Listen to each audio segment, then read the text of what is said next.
উত্তৰ শালিকাটি প্ৰাথমিক বিদ্যালয়ৰ শিক্ষক আব্দুৰ ৰহিমক অৱসৰৰ সময়ত বিশেষ সম্বৰ্ধনা।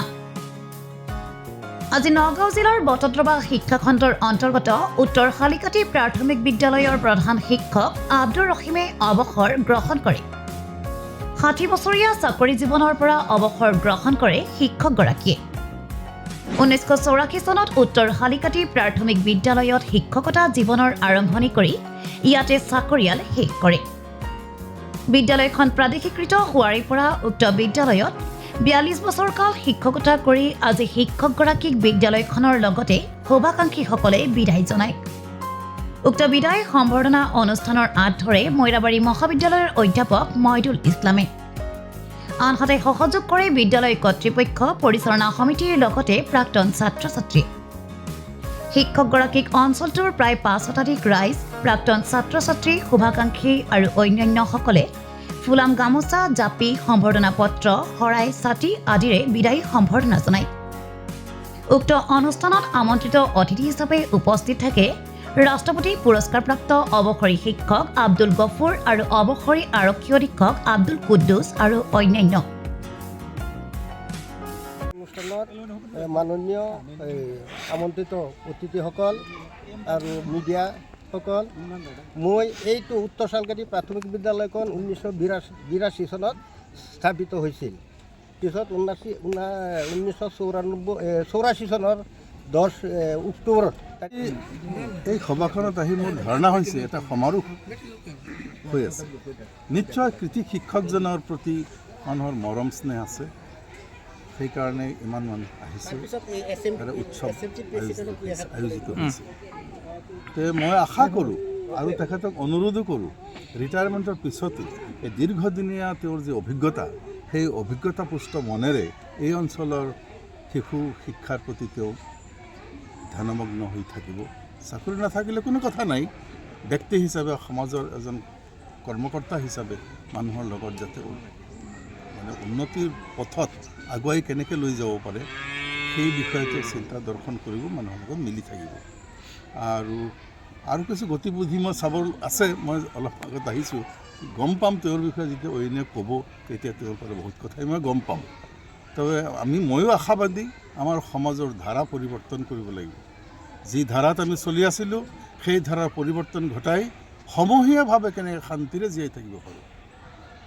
সামাজিক আমাৰ যিটো দৃঢ়তা, আমাৰ যিটো বন্ধন, সেইটো যাতে ফলৱতী হয় তাৰ আশা ৰাখিম। আজি যিগৰাকী শিক্ষকে বিদায় ল'বলৈ ওলাইছে, আপোনালোকে নিশ্চয় শুনিলে আচৰিত হ'ব যে সেইজন কিন্তু মোৰ ছাত্ৰ আৰু এজন কৃতি শিক্ষক। সি যি কি নহওক,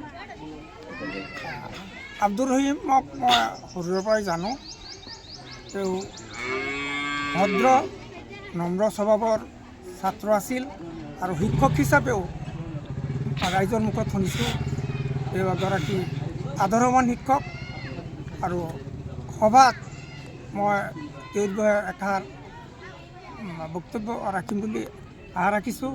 সি যি কি নহওক, আজিৰ এই বিদায় সম্ভাষণ সভাৰ আয়োজক কমিটিয়ে আমাক ইয়ালৈ নিমন্ত্ৰণ কৰাৰ কাৰণে তেওঁলোকলৈ মই ধন্যবাদৰ লগতে কৃতজ্ঞতা জ্ঞাপন কৰিছোঁ। 1982 চনৰ পৰা আজিৰ এই দিনটোলৈকে এই সুদীৰ্ঘ সময়ছোৱা উত্তৰ শালকাটি প্ৰাথমিক বিদ্যালয়ৰ প্ৰধান শিক্ষক আব্দুৰ ৰহিম চাহাবে অতি সততাৰ মাজেৰে আৰু কৰ্মনিষ্ঠতাৰ এক যি নিদৰ্শন, সেয়া অতি সুন্দৰকৈ দেখুৱাই দিছে।